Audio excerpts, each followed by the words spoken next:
부모님들, 우리 아이 건강을 위해서 영양제부터 좋다는 것 다 하고 계시지 않으신가요? 여기저기서 다양한 어머니들을 만나보면 다른 아이가 먹는다고 해서 구매하셨거나 남들이 좋다고 해서 구매하셨던 적 정말 많으실 겁니다. 이제는 그렇게 하시면 안 됩니다. 하지만 어떤 영양제를 먹여야 하는지 잘 모르고 어려우시죠? 이번 영상에서는 우리 아이들을 위해서 먹이면 안 되는 영양제들에 대해 이야기해보고자 합니다.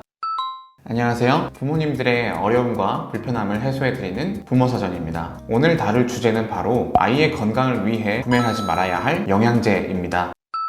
첫 번째, 너무너무 중요합니다. 지나치게 많은 당류를 함유하고 있는 영양제입니다. 어린이용 영양제는 아이들이 잘 먹게 할 수 있도록 과당, 설탕, 물엿과 같은 당류가 높은 원재료가 첨가되는 경우가 굉장히 일반적입니다. 그렇기 때문에 우리 아이가 하루에 섭취해야 하는 당류 그 이상을 섭취하고 있는지 한번 확인해 보셔야 하는데요. 또 우리 아이가 먹고 있는 영양제가 지나치게 높은 당류를 갖고 있는 건 아닌지 한번 확인해 보셔야 합니다. 체크하는 방법은 제품의 뒷면에 있는 영양 정보를 살펴보는 것인데요. 몇 가지의 예시를 가지고 한번 설명을 해드리겠습니다. 사진은 두 가지를 준비해봤습니다. 일단 첫 번째 제품입니다. 첫 번째 제품을 보시면 일단 원재료명을 볼 수 있는데요. 원재료명에 당류를 올릴 수 있는 포도당 시럽 그리고 설탕이 포함되어 있는 것들을 보실 수 있습니다. 물론 그 외에 딸기 주스, 사과 주스와 같은 것들에서도 당류가 나올 수 있으나 이런 것들은 아이들이 조금 더 먹기 좋게 만들기 위한 첨가물 정도 수준으로 그렇게 많은 양이 들어가진 않습니다. 그 다음 이러한 원재료가 들어간 영양 정보를 한번 보겠습니다. 영양 정보를 보시면 일일 섭취량 1개 2.2g당 영양 정보입니다. 가장 중요한 것들은 당류 수치인데요. 일단 오늘은 비타민류의 영양소 기준치를 떠나서 당류를 기점으로 한번 보겠습니다. 하나의 기준 당류가 2g입니다. 아까 말씀드렸던 것처럼 제가 영양제를 통해서 섭취해야 되는 하루 당류가 3g 미만인 것이 가장 좋은데요. 이것을 봤을 때는 한 알의 당류가 2g입니다. 근데 아이들이 이런 구미 젤리를 한 알만 먹을까요? 그렇지 않죠. 보통 4알까지 먹는다고 보면 당류를 8g, 많게는 10g 이상까지도 섭취하게 되는 겁니다. 자, 두 번째 예시입니다. 두 번째 제품은 원재료에 포도당 시럽, 자당이라는 과당류의 원료를 사용했습니다. 마찬가지로 그 외에 맛을 낼 수 있는 원재료를 사용했고요.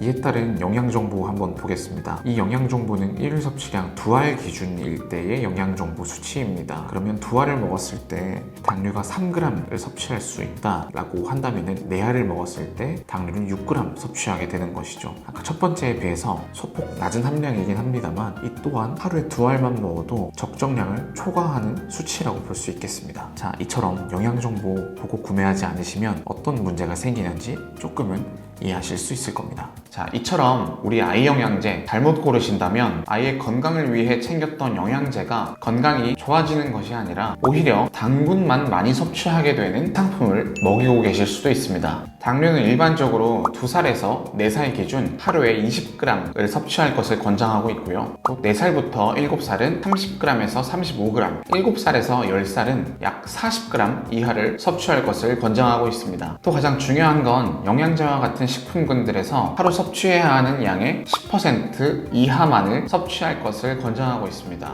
약 3g 정도인 셈이죠. 이를 계속해서 초과해서 먹이는 경우에는 체내에 쌓여있는 그런 당분들은 지방으로 바뀌면서 과체중이나 소화비만을 유발할 수 있습니다. 어릴 때 생겨난 체질이나 식습관은 어른이 되어서도 바뀌지 않고 또 바꾸는 것이 힘들기 때문에 미리미리 잘 챙겨줘야 되겠죠. 자, 다음 두 번째는 가격 대비 효과가 미비한 키성장 영양제입니다. 많은 부모님들께서 가장 많이 관심을 가지시는 것 중에 하나가 바로 우리 아이의 키성장일 텐데요. 하지만 이러한 니즈를 이용해서 시중에서는 굉장히 고가로 키성장 영양제를 판매하고 있습니다. 하지만 키성장 영양제는 아이의 키성장의 보조적인 수단일 뿐 키가 안 크는 아이들의 해결책이 되어주지는 못합니다. 또한 입증되지 않은 효과에 비해서 터무니없이 높은 금액대이기 때문에 이러한 키성장 영양제는 저는 추천드리고 싶지 않습니다. 오히려 아이의 키성장을 위해서는 골고루 음식을 섭취하는 그런 식습관과 제가 지난 편에서 안내드렸던 루틴한 수면이 훨씬 더 좋다라고 말씀드릴 수 있습니다. 혹시 이를 보충할 것들이 있다고 한다면 저는 칼슘, 비타민 D, 마그네슘, 철분 이런 것들을 추천드립니다. 세 번째입니다. 눈 영양에 도움을 주는 루테인입니다. 루테인은 노화로 인해 감소할 수 있는 황반색소 밀도를 유지하는 데 도움을 주는 건강기능식품입니다. 황반변성이라는 노화성 질환을 예방하는 데 효과가 좋은 영양제이므로 아이들의 눈 건강을 위해 루테인을 섭취하는 것은 적절하진 않습니다. 오히려 아이의 눈 건강을 위해서 녹황색 채소인 시금치나 케일, 브로콜리와 같은 것들을 꾸준하게 섭취해 주시는 것이 훨씬 더 좋겠습니다. 또 오메가3가 있는 음식이나 비타민 D와 같은 음식이나 영양제를 저는 오히려 더 추천합니다.